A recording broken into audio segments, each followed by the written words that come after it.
Okay, let's welcome Mr. Xishan to make a speech. Welcome. Thank you very much. Good morning, ladies and gentlemen. Today is my great honor to join this 2022 China Asian Xishan Forum. So my topic today is discuss about China Asian Economic Cooperation from Cambodia perspective. So this is a part of area study that we focus on the cooperation in Asia, in Asian countries, as well as in the narrow topic about economic cooperation. And the purpose of our economic cooperation just only discuss on two parts. The first one is on trade, and the second one is on investment only. Okay, so when we look at the China-Asian cooperation, it was started from 1991 in July in Kuala Lumpur. So the cooperation just focused on mutual benefit for each other. But however, from that time on until before 2009, the cooperation is still low, and we start a new partnership, new dialogue together in 2004. And from 2004 until 2009, China became the largest trade partner of Asia. And also, when we look at the trade volume, it doubled from 2010 to 2019. It's doubled. Okay. So, when we look at the trade deficit, it means that Asian countries import a lot from China, and the trade deficit increased 10 times during the 9 years or 10 years. So, during a decade, the trade deficit from China increased by 10 times. So it changed from minus 10 billion US dollars in 2010 and increased to $104 billion in 2019. So we see the cooperation is very big, and China can have opportunity to import their product to Asian countries. And China also was the Asian fourth largest source of FDI, beside the USA, Japan, and EU. So when we look at that, the source of investment is grateful for the Asian countries that help to create a job for the people, to increase the GDP, growth via the production and trade.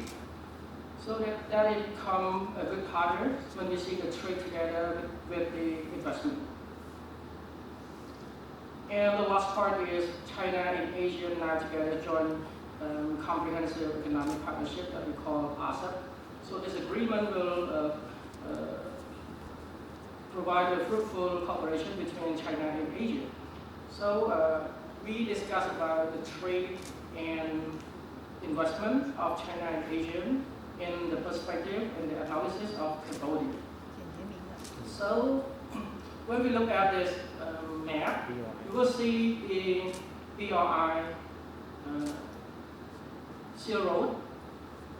So the Seal Road and Maritime Road provide very good cooperation between China and Asia, especially on 69 countries around the world. But however, when we look at the area of the Asian, it's very close. China connect to Asia is very close. And we have also two ways. So one way is from Kunming to Laos and Cambodia, and also Thailand and another country. But another way is the maritime road that we connect from Beijing and through the Singapore. Okay, and this is the location, very good location and very good region for the trade and for the growth in 2022, while we see the Western country has a problem, especially in Europe. This is the GDP growth of the Asian members during COVID-19, and let's see that the China GDP growth rate is positive, and it is around 6-7%. I'm sorry, I cannot see.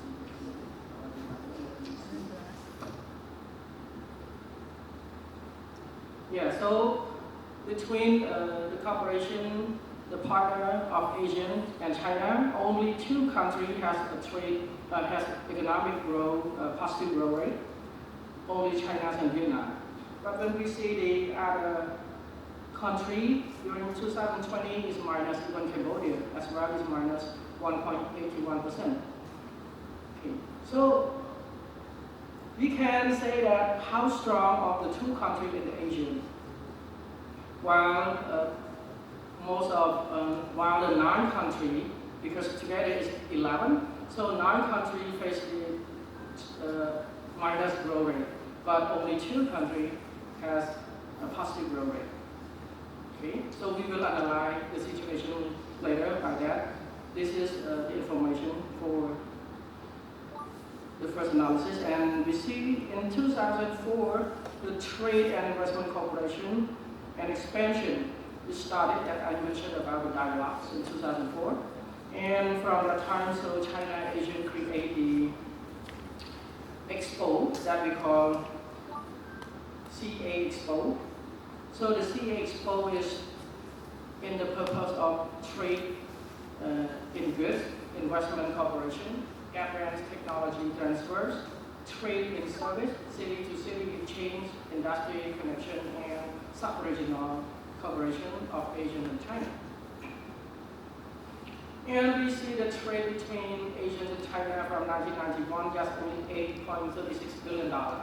And these numbers increased dramatically to 2020 by $685.28 billion with the annual growth rate of 16.5% annually. So that is what we call average annual growth rate. And also in 2020, Asia became the China large trade partners, and also China has maintained its status as the Asian largest trading partner for the 12 consecutive years. Okay. So this is a very strong cooperation between China and Asia. And if we look at the China trade volumes, so the trade volume of the China with Asia is covered by 60%, by 60%. Yeah, so that is a big among some other countries, including USA, EU, and others. So it's the big partners. And also another slide. China-Asian Free Trade Area. So China free trade areas benefit about $500 billion in 2020 by zero tariff and tax reduction. So it is good, but besides that, some of Asian members have a different production, different state of economy. So China also offers the free trade area between China and Cambodia and China with Singapore. Okay. So the free trade area between China and Cambodia that we call CCFTA and also CSFTA, we'll see that how growth of it. Because experience with China-Singapore free trade area, the trade volume between Singapore and China is grow so fast. And then this is experience that lesson learned from Singapore. So China cooperate with Cambodia. We expect that in the next 5 years, the trade volume between Cambodia and China will grow faster as a second. Okay, so this is the share of the Asian export partners. So we see that China is the biggest share after the USA. And for the export and for the import, China is the biggest import partner to Asia. Yeah, because of the geographic area, China and Asia is very close according to the gravity model of the trade. So a big economy, big population, and also short distance, to show that the trade become strong and strong. Okay, so that this part that I want to mention about the trade between Singapore and China according to free trade area. So the trade between China and Singapore grows so fast and the big. So you see that Singapore export to China about $56 billion and import from China about 32 billion. Export to China about $32 billion. And for Cambodia, it's very low. You see in the third country from the top, you will see Cambodia. So import and export from China, export to China and import from China is very less, just about $2 or $3 billion. $6 billion export from import from China and export to China just less than $1 billion. So we hope that while the free trade areas work well in the next 5 years, so Cambodia's trade with China will be like Singapore's trade. That is our expectation. So I hope the Chinese government will consider on this situation. Next. Yeah, so this graph to show the trade between China and Asia in 2021. Actually,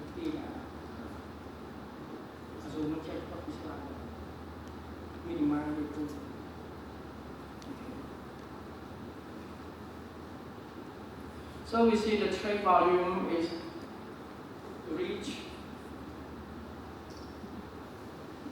almost $600 billion between China and Asia, and in this case, we see the export and import from China has grown so far from 2020 to 2021. Because of COVID-19 that blocked the trade between both countries. But now, in 2021, so the opportunity is open for cooperation, and then we start with the 1st January of 2022 is also cooperation. So we hope that the trade volume continue grow and grow and grow. So for the investment,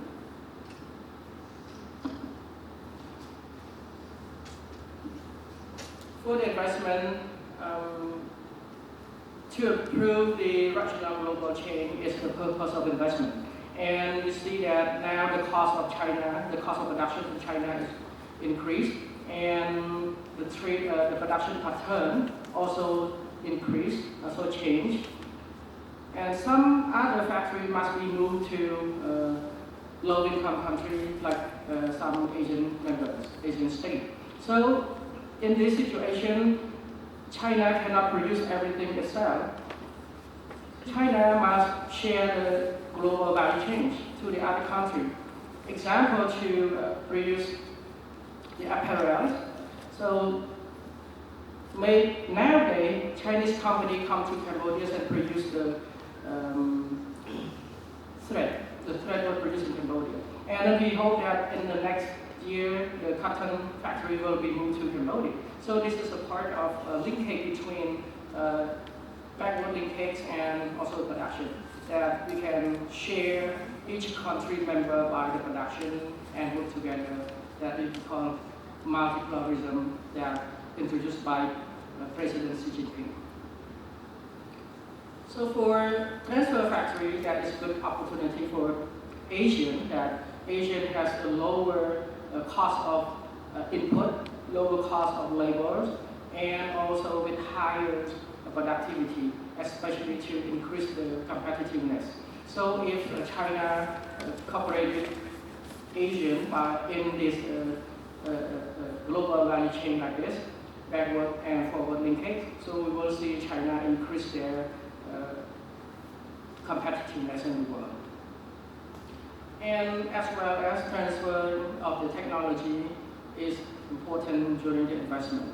If China moves their factory to Cambodia, and even during the US-China trade war that blocked the trade from China to USA, so the factory from China moved to Cambodia, we can export from Cambodia to the USA as well. So still, the Chinese company is still working well in Asian members. This is the graph to show that the increase in investment in 2021. So the investment, this is the flow, the investment flow to Asia from China, decreased in 2020 because of COVID-19, but in 2021, so the FDI flows increased. And you see the growth rate from 2020 to 2021 increased by 100%. This means double of investment. So it means that the GDP of China and the economy of China is still strong compared to the other countries in the world during the pandemic. And also, this is the Chinese FDI by the Asian members. And we see that a part of that Cambodia is still receive many of Chinese FDI. And when we look at the Cambodian FDI, Chinese FDI share about 45%. 45%. That the Western country nowadays is very worried about this investment. That they worry that why Chinese invest a lot in Cambodia? Why Chinese invest a lot in Cambodia? Okay. And Cambodia is a good geographic area for the international politics, for the foreign policy, and also Cambodia is one of Asia's voice. So in the season, so Cambodia is also plays an important role as a partner of the China as well. And the way forward. So the way forward, I would like to express my perspective from Cambodia with the China-Asian cooperation. So when we look at the ASEP, the ASEP population together is about 30% of the world population. And the ASEP is the big market also, and also the big producing country, because when you look at the member of Asian member state, so all the countries are producers, as well as China also produces. So we are 1/3 of the world production. So that is very big, and also maybe can influence the world production if the ASEP cooperate well together. And when you look at the geographic gravity, we see that very close to each other. And this is it seems a bloc that can compete with the Western bloc. And this is the trade infrastructures. We can see two ways. One way from Kunming, as I mentioned, to another way from the maritime road through the Singapore with the orange colors. So Cambodia have a deep seaport in Darasako. You will see the red star in the middle, of the Cambodian country with the green colors. You see that this is good opportunity for the trade, that we can create the trade hub here. This is the trade hub that I mentioned. So Cambodia can be the trade hub of the Asian. So China and Asian cooperation trade via the trade hub. We have also the deep sea port, and also we have the connection from Kunming to Cambodia via railway. So railway must be constructed quickly, so we can gain from mutual benefit with Asian and China cooperation. However, for the further cooperation, we must find the element of inclusive growth, that China nowadays also focus on environmental protection, on employment generation, agricultural development, poverty reduction, social sector development, reduction of regional. I cannot see. Sorry.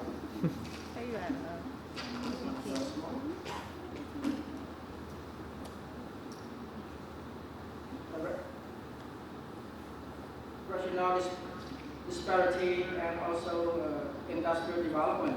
So this kind of development, when we see the industrial development, it must be affect to the environment. So we suggest that for the further cooperation, So low carbon, green, and circular economic cooperation must be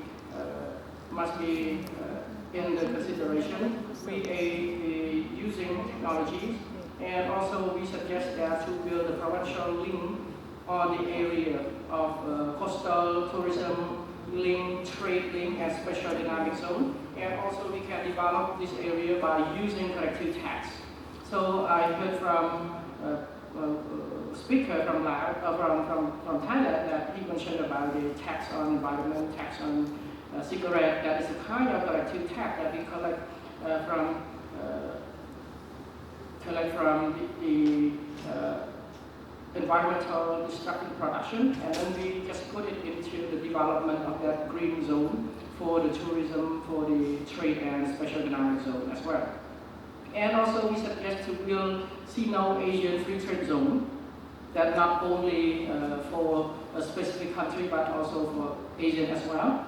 And also China-Asian Environmental Protection Institution for Maritime should be created, and also to build a sea watch station. Otherwise, the other countries along the sea will invade the sea territory for fishing for other territory, especially from Vietnam and Thailand as well.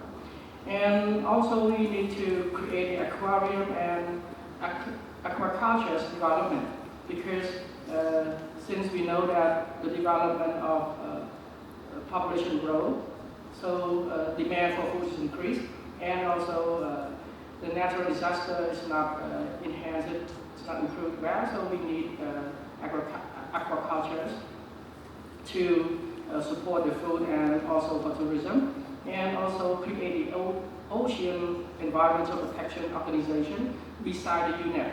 So we have UNEP already, but maybe China and Asia work together to build another institution. And also the suggestion from our Prime Minister Hun Sen. Also, we would like to suggest to create a OSAP secretariat in Cambodia that we can, that you see what I mentioned before is very fruitful. It's 1/3 of the world production country. So if China can build it in Cambodia, it's very great for future for further cooperation. And also the last one is development of the blueprint or white book for China-Asian cooperation for the inclusive group. So if you develop the white book or blueprint, it means that we create a roadmap for our future Asian and China cooperation. Thank you.